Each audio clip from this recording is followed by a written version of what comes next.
गरुड पुराणानुसार मनुष्याला त्याच्या कर्मानुसारच फळ मिळते. भगवान विष्णूंनी धर्म, कर्म आणि पापांशी संबंधित सर्व ज्ञान आपले वाहन गरुड यांच्यासोबत सामायिक केले होते, जे नंतर गरुड पुराण म्हणून प्रसिद्ध झाले. एकदा गरुडजींनी भगवान विष्णूंना स्वर्ग आणि नरकातील रहिवाशांबद्दल विचारले. तेव्हा त्यांनी सांगितले की जे लोक नेहमी वाईट कृत्य करतात आणि चांगल्या कामांपासून नेहमी दूर पळतात, ते नरकात जातात. आज आम्ही तुम्हाला या व्हिडिओमध्ये कलियुगातील अशा प्रकारच्या पापांबद्दल सांगत आहोत, जे करणारे थेट नरकात जातात. त्यांना वैतरणी नदीच्या अग्नीतूनही नेले जात नाही, जरी ते आपल्या पापाचे प्रायश्चित्त करण्यासाठी, त्यात जळण्यासाठी इच्छा करत असले तरीही. तर जाणून घेऊया कोणती आहे ती 16 प्रकारची पापे.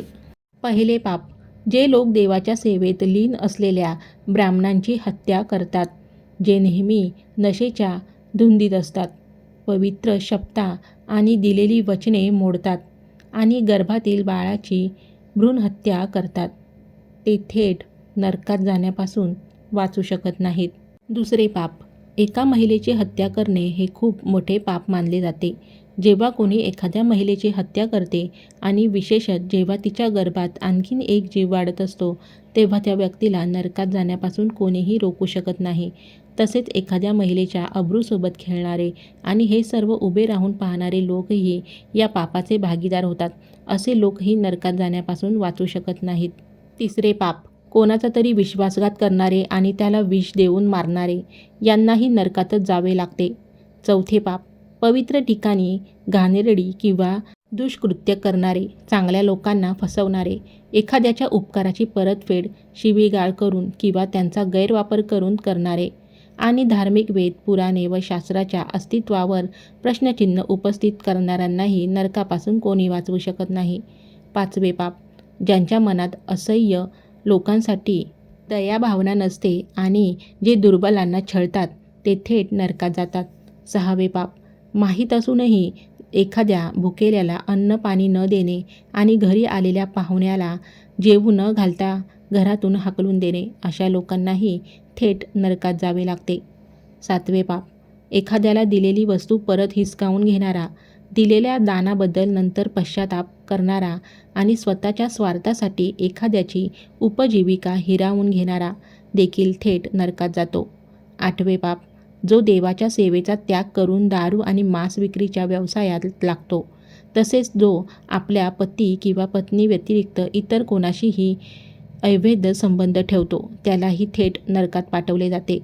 नववे पाप, स्वतःच्या वैयक्तिक स्वार्थासाठी एखाद्या निष्पाप प्राण्याचा बळी देणारा देखील थेट नरकात जातो.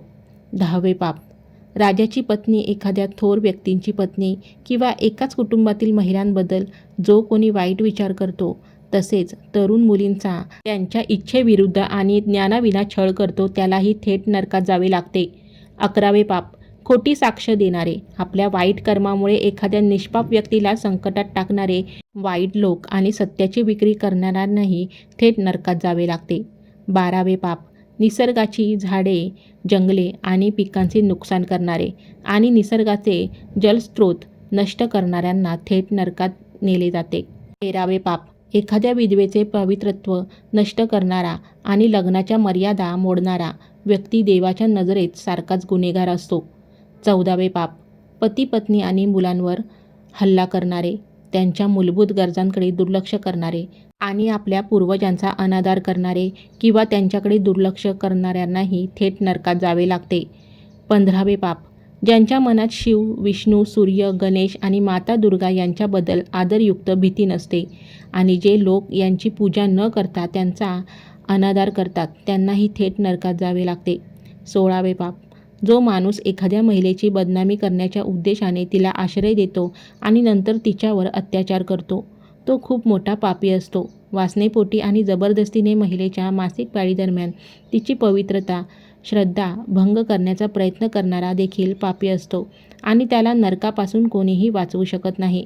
जो कोणी एखाद्याची हत्या करतो, तो नरकात जाईलच, पण जो मृतदेह पवित्र अग्नी, पवित्र जल, बगीचा किंवा गोशाळेत फेकतो, त्याला नरकात यमदूत खूप छळतात.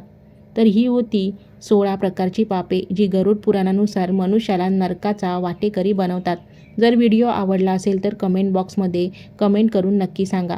तसेच या व्हिडिओला लाईक करून जास्तीत जास्त लोकांपर्यंत शेअर करा. नवीन लोकांनी चॅनलला सबस्क्राईब करून घंटीचे चिन्ह नक्की दाबा आणि कमेंटमध्ये हर हर महादेव लिहायला विसरू नका. धन्यवाद.